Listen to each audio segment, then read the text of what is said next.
You're listening to the Wealth Mindset Show, where Hicks and Zerker Capital Management's team of finance professionals, portfolio managers, and a life coach come together to tackle complex topics in finance and retirement planning so you don't have to. From investment strategies and wealth management to tax planning, retirement income, and aligning your money with your values and purpose, the Wealth Mindset Show offers the tools to thrive. All right. Hey. Welcome to the Wealth Mindset Show, where our Hicks and Zerker team will have conversations on managing wealth, navigating retirement, and making smart decisions for a secure, meaningful future. I'm Austin Wilson, Director of Investments at Hicks and Zerker Capital Management. I'm Josh Robb, Director of Wealth Management at Hicks and Zerker Capital Management. And today we are joined by Jordan Shaw, financial advisor here at our firm. And he's going to be helping us with the topic, can you save too much for retirement? Now, this seems like an interesting topic to discuss because off the top of my head, I'm just saying, I don't know, probably not. Yeah. But maybe. So we're going to have to figure that out because it often, we don't think we talk about this aspect too much, but it can have really a lot of implications on your quality of life now and in the future. So let's break down a couple things. First topic, guys, there are some downsides to oversaving. What happens to you when saving becomes too much of a focus, especially in your working career? Yeah, because most people ask, how much do I need to save, or do I have enough? But really, this conversation doesn't come up as much, but it is important, and we're going to talk about it. But the one is the trade-off, and this is something we talk a lot about, is anytime you're saving, it is a trade-off. You're taking short-term opportunities and trading it for a long-term opportunity or goal. So saving in general, you're always trading off.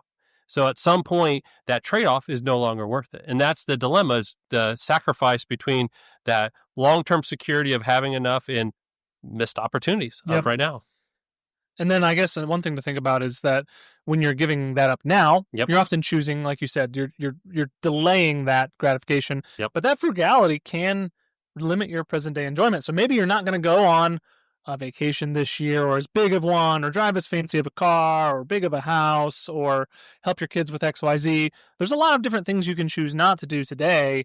And that's just something to keep in your head, because maybe you don't have to not do some of those things. Maybe you can do more. Mm-hmm. And that really goes back to knowing your plan, right? Yes. Yeah, exactly. Like, you need to know what is the goal behind what we're doing. Mm-hmm. The question, am I saving enough? It's so general that, there's retirement. I get to say maybe. I can say maybe. Ooh, you can say maybe. Every time that question. I know it's going to come up. Every time. It depends. Of course. But there needs to be something specific. Oh, yeah, totally. So what are some signs maybe when you're talking to a client that, they may be saving more than they need? I think some of the signs really come down. You talked about frugal. Mm-hmm. And there's frugal, and then there's stingy. And I think cheap. And I think if you hear or see in conversations, they're kind of borderline or crossing that line, that's maybe some signs you're saving too much. If everything revolves around pinching pennies and getting, the most tucked away, if there's no reason for that, if you're not like, oh man, I'm way behind, I'm playing catch up, I got late start. I mean, there's reasons why you may have to be a little more diligent in savings, but if it's just saving to save, if you don't have the goal, you mentioned it, if you don't have a reason and goal, that's probably a sign maybe you could be doing other things with that money. Mm-hmm. So, Jordan, how do you go about talking to a client about establishing those goals, getting on the same page of what the plan is for what you're saving for? Yeah, well, first, it's a conversation at the beginning of a relationship with someone, for sure, but it's actually something that develops over time. Once you see the behaviors of someone with their finances, you can kind of tell, are they someone who's going to be intentional about chasing goals in the first place before even figuring out what those goals are? People sometimes don't even know what their goals are, but it's once you figure out what their behaviors are like, if they're saving or if they're spending too much, then you can say, okay, here's some things that seem to be important to you. Does that line up with what your behaviors are like? And then if that's true, they can work on that and then actually make progress towards that versus just do this step 1, 2, 3 and you'll be fine. If the behavior's not there, it doesn't work out. Yeah. If one of their goals is spending more time with family and they're saving so that they do that in retirement, having that conversation, if that's your actual top priority, great. What about doing some of those things now and adjusting kind of how much is put towards the future enjoyment of family and bringing it into the now enjoyment of family? I think that a lot of people often say that how you allocate your money today really shows what is important to you. Yep. And I think that that's one example of that. So I guess what we're trying to say here is that savings are really just a tool, right? Yep. The goal is not to save, mm-hmm. but the savings are there to meet the goals that you have in your life, not the other way around here. So that brings us kind of to our next topic is, what is the magic number? And Josh, I know what you're going to say. So what's the magic number? Do you need $1, $2, $3, $5 million for retirement? Or is there just some generic number that people talk about? And how do you guys calculate that? Yeah, there is no real one number. Just if you take lifestyle or living expenses from one side of the United States to the other, there's different costs of living. So you need different amounts just to have the same lifestyle over in California versus Ohio versus Florida. There's just different costs. So there is no one number for everybody. But the end result is, how much do I need on a, weekly or monthly basis to cover all my costs, food, housing, utilities, all that stuff, and have some left over for the enjoyment of what I want to do. You take that and you take your monthly costs, make it an annual cost, and then you take that and then you can back into how much do I need lump sum to provide that through the rest of my life. That's the gap. It's the sustainable withdrawal, right? And so there's rules of thumb. There's kind of a 4% withdrawal rate that we have in our industry. It's, kind of saying if you could take 4% out of your portfolio, it's sustainable for 30 years historically. There's a lot of, we've talked about in other episodes of, maybe it's a different higher, lower than 4%, but the end result is that's an easy way you could divide backwards to get to that lump sum. So if you say I need, $60,000 a year, you could back into how much do I need to accumulate for 30 years of that withdrawal. And you can figure that out. But there's no one number. I think understanding your spending needs is probably going to be different in retirement too. So maybe you don't have a mortgage, maybe your fixed costs are a little bit lower here and there. Understanding your real needs and backing into that number. So Jordan, how do you sit down with a client and say, I want to build a plan based on your lifestyle? And what is that? What do you want that to look like, or what can that look like? How is that different between like your dream retirement or like what's practical? Yeah. Well, once we know what kind of the big goals are, we can back into what they want to be spending in retirement. We can add to that, you want a second home, or you want to go on a big vacation every 5 years or something like that.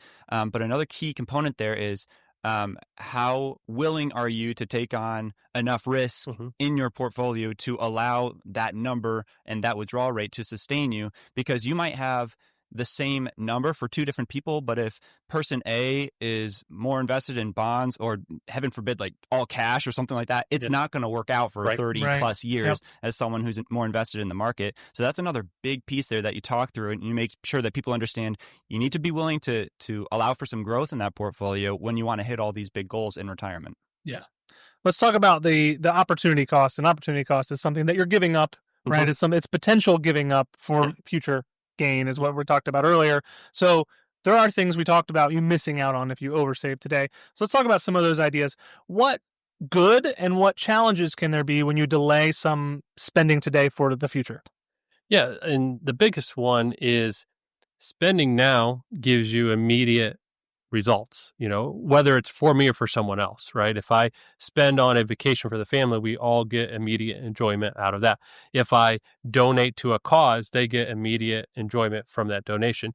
If I postpone that, there's still going to be some enjoyment with somebody down the road, but it's a delay, right? And so that opportunity cost is just, again, weighing the thing of, okay, I have the opportunity to travel with my kids now versus when they're older. Which one will they be more appreciative? Let's take Disney World, for example. Maybe a 5 to 8 year old may enjoy Disney World a little more than a 20-year-old who says, oh, that was fun back when I liked Disney princesses. Maybe. And now that I'm all grown up. There are some Disney freaks out there. They are. And then you got all the fun stuff like Marvel and Star Wars and stuff. So, you can go anytime and enjoy it. But there's periods of time. So like I look at my daughters, there were times where they were more into Disney princesses than other, right? And so there's trade-offs. If I say all my savings is going to future enjoyment, you can miss out on an opportunity of making memories and doing those things today.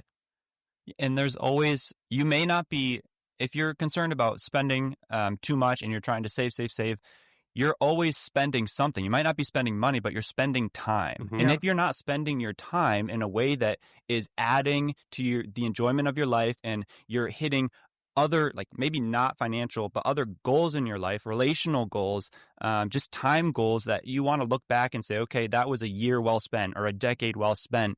You might not be looking at the financial side. You might be looking at what your time, and sometimes you need to spend money to create those experiences, and it's worth it. Or you're working so hard to save more that your health and your relationships deteriorate because you don't have the time or energy to take care of those, whether it's you personal health or the relationships, family and friends. Is I'm constantly working. All I do is work so that I can save more for the future. I think of the FIRE movement, the financial independent retire early. They're saving 40-50% of their income. And a lot of times part of their success is driven on working 2, 3, 4 jobs so you get X income to put away so you can be done.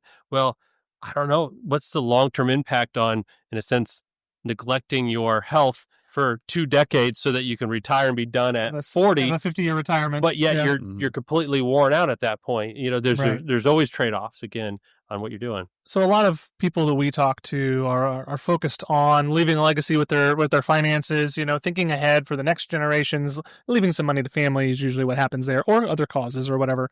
So what are some pros and cons of thinking about maybe blessing and helping those people in your family now by giving them, up to your taxable, tax-free gift limits or whatever maybe, or holding on to that, letting that money grow and doing it in the future? Yeah.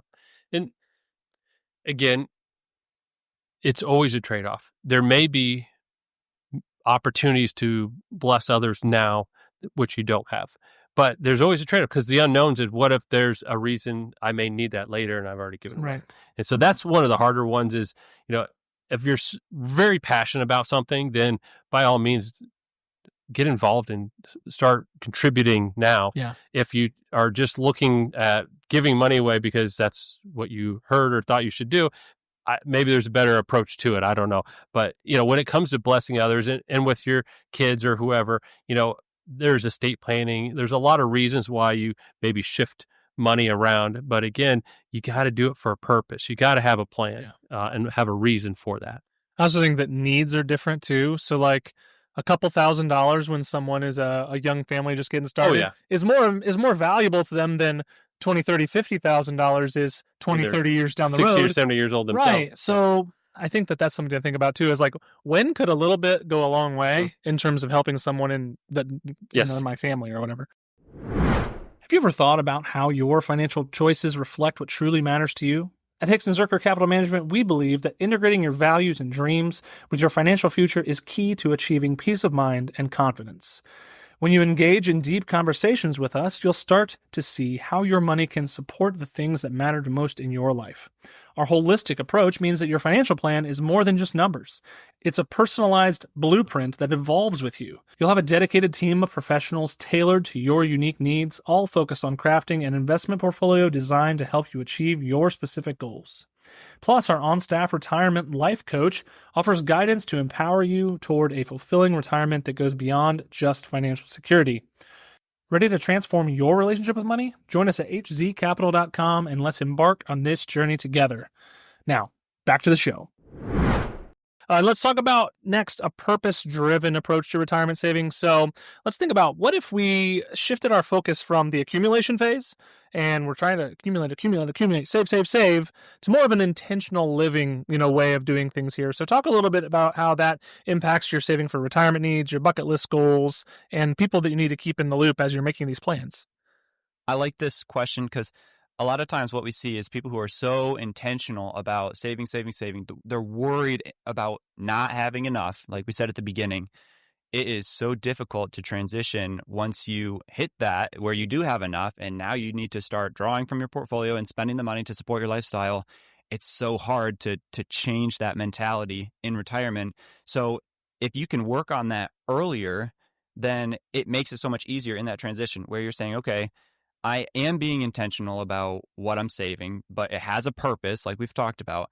But I'm also being able to let myself loose a little bit here with my finances to do some of those things now and have some of that mentality about it's okay to live a certain way, to have a lifestyle here, to give money away when I see a need, or to do something fun when I have a desire to do that with my family or whatever it is. So I think it is something that's important to start early. Yeah. And unfortunately, I've been involved with and know of many situations where that long-term plan never paid off or played out the way they wanted because of maybe a change in health or an early death.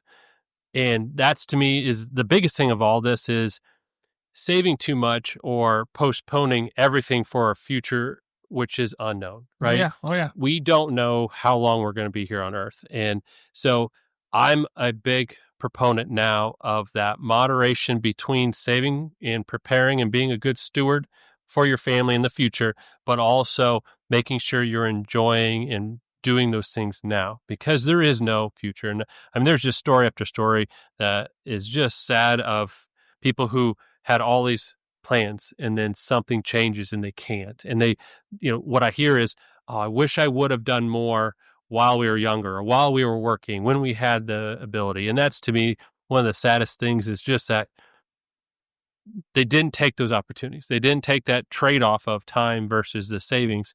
And there's more to life than just saving for a future retirement that you don't even know what it will be like. So I definitely think there's a balance. I think that that's something that you don't often think about until it's too late, right? You just think, oh, I've got 60 years ahead of me or 50 years ahead of me or 40 years ahead of me, and things change on a dime. Yep. So I think that's something to always keep in mind. Yeah, we don't know the time.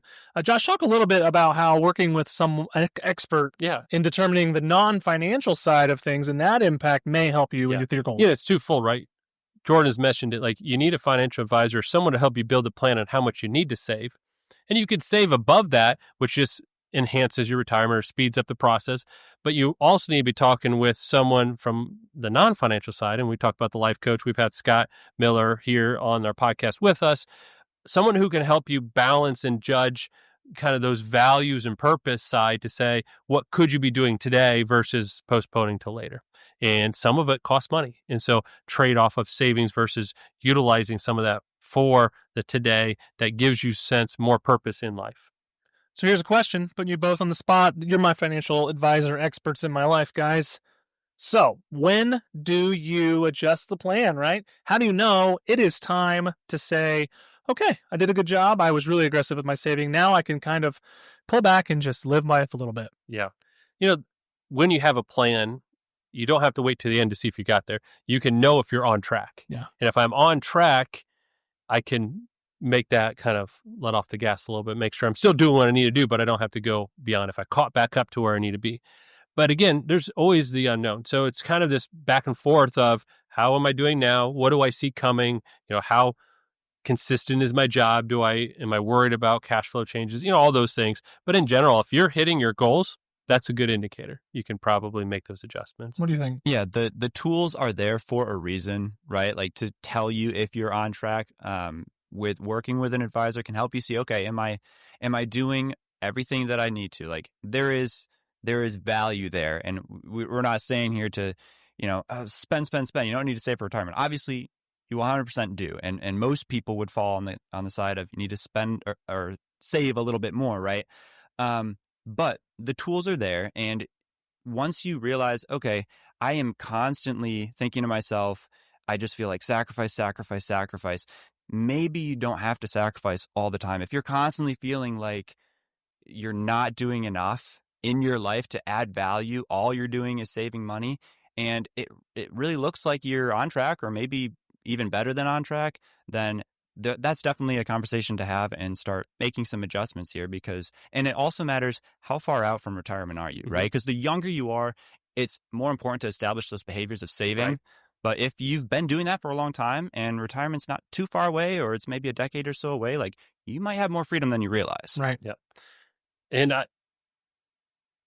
when you find that you're not as excited about that future, but you're looking for those things now, like, you're saying, oh man, I wish I would have done that. If you're starting to say those things like, man, my kids are growing fast, I wish we would have, that's the time to start reevaluating and say, okay, am I really focused on the right priorities? Because if you're you don't want regrets. You don't want to look back and say, oh man, I was so focused on saving. Now it's just me sitting here with more money than I need, and I wish I would have used some of it, right? So that's when you can start thinking about adjusting. If you're starting to have those regrets or kind of like, oh man, I'm missing those opportunities. And I think that that's something that, especially if you're in a career and in a world where you don't hate going to work every day, you maybe can be okay working a little longer and not being as aggressive with your saving and enjoy more of what you want to do earlier. It's just, there are pros and cons to both as we've laid out for the last 20 minutes. But I think that that's something to keep in mind is it's okay to enjoy it because, we're just going to reiterate and reiterate.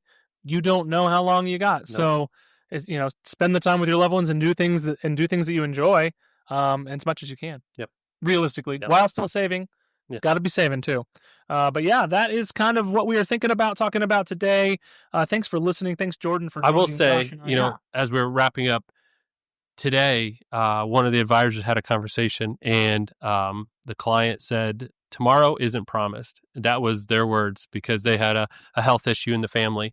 And it was eye-opening where they are now considering adjusting their plans to experience more in the now. And it took, unfortunately, a pretty serious event to recalibrate that thought. But I'm excited to see where they go from here because now they have a different perspective. And so, but hopefully for people, it won't take something like that to say, am I just focused on one goal when there's other ones I may be even more satisfied if I include those in my plan. So this is a great reminder to talk to your financial advisor to see where you are on your plan, because maybe you've been oversaving, which would be a great, like we said, most people aren't in this situation. But that would be a great position to be in, and maybe you can start enjoying what you work for with your family and loved ones. But if you found value in our conversation, don't forget to subscribe to this show, The Wealth Mindset Show, on your favorite podcast player. We're everywhere.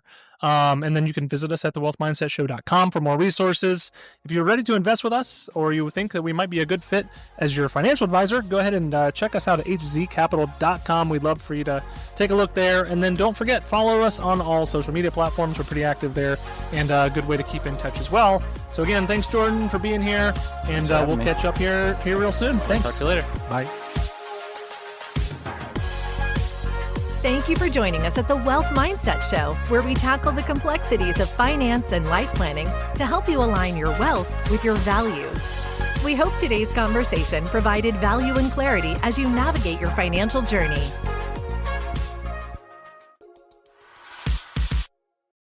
Your hosts work for Hickson Zerker Capital Management, and all opinions expressed by them or any podcast guest are solely their own and do not reflect the opinions of Hickson Zerker Capital Management. This podcast is for informational purposes only and should not be relied upon for investment decisions.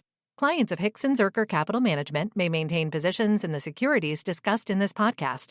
There is no guarantee that statements, opinions, or forecasts provided herein will prove to be correct. Past performance may not be indicative of future results. Indices are not available for direct investment, and any investor attempting to mimic index performance would incur fees and expenses that could reduce returns. Securities investing involves risks, including the potential loss of principal, and there is no assurance that any investment plan or strategy will be successful.